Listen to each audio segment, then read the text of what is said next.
After being in a container for 5 years, it's finally time to prune this avocado's roots. This is a special tree for me. It's produced a lot of fruit.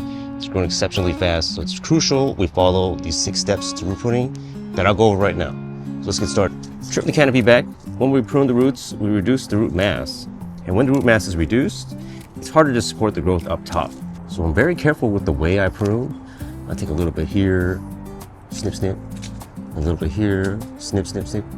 Snip, snip, snip. Just kidding, I just lopped it off here. Step 2, we gotta work out and get buff enough to move a 25-gallon tree in a mineral-based soil. This is gonna be quite heavy to move around, so prepare your body.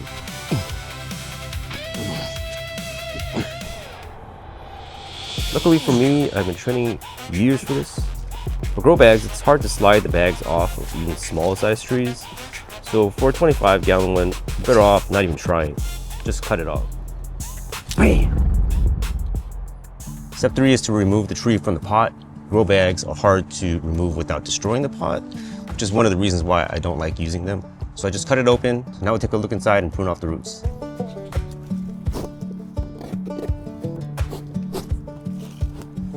I noticed something interesting after taking out the roots.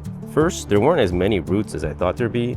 Second, a big mass of roots were on one side. Now this is the side that the drip sprinkler is on, so I would assume the rest of the grow bag was not getting enough moisture. It'd be best to add another dripper on the other side, or maybe something that puts out a better spray pattern to cover the entire pot. So this process utilizes 2 techniques that I've created, and they require 2 tools, one for each technique. The first technique is called the beat off method, and you use a hammer or a mallet. It's kind of a blunt object to beat off the roots. And then the second method is the whack off method. You're going to use a cultivator or more of a sharper object and just whack them off. These 2 techniques I created specifically for root pruning. You will see that it provides the happiest ending for the trees and allows it to live a long time in a pot. I did try a lot of tools on my Meyer lemon, but these are all you need. Step 4 is to prune the roots. Other species of trees handle root pruning differently. Avocados are ones that don't like their roots messed with, which is why I don't know how well this is going to work. There is a serious chance that this tree won't survive the process, but we're gonna give it our best shot, see what happens, because I have no space to put it in the ground. It's not happy in its current pot, and everybody that's watching needs to find out if it works or not. Here's a 15-gallon filled with soil, some more on the floor, a little bit that's left inside the bag. It's gonna be hard to lift this up unless you're as buff as I am. Get in under here, get it close like this, and then you can lift it up with your legs. Whew. It's a little too heavy, we'll just get a dolly and get into position.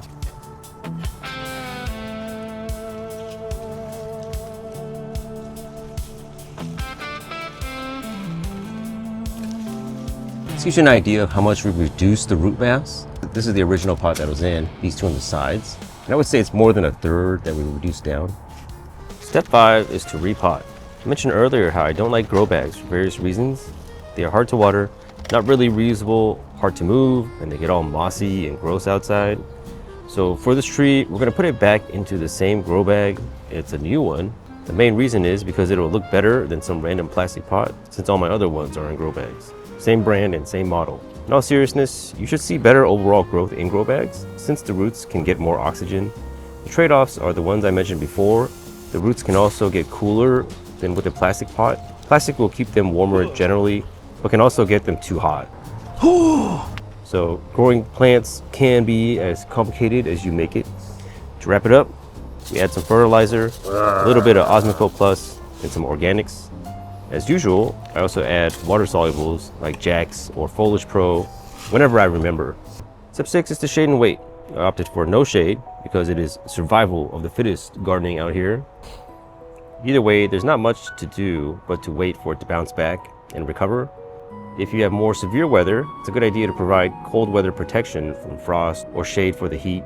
I'm going to take my chances at this point since it's basically February.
And we're done. You can see how much the tree has recovered after 3 months. And luckily for me, the plant has not died. It honestly didn't really hurt it at all. And after taking a look at the root ball, it made me realize I didn't really even need to root prune this. And if you take a look at my other trees, they're not root pruned and they're also fruiting now. They've kind of capped in their size, but they're doing fine. So I think I probably could have waited another couple years, added more fertilizer, get a better irrigation setup to have more even watering around the pot. So if you want to grow your own potted avocados, make sure to watch this video right here.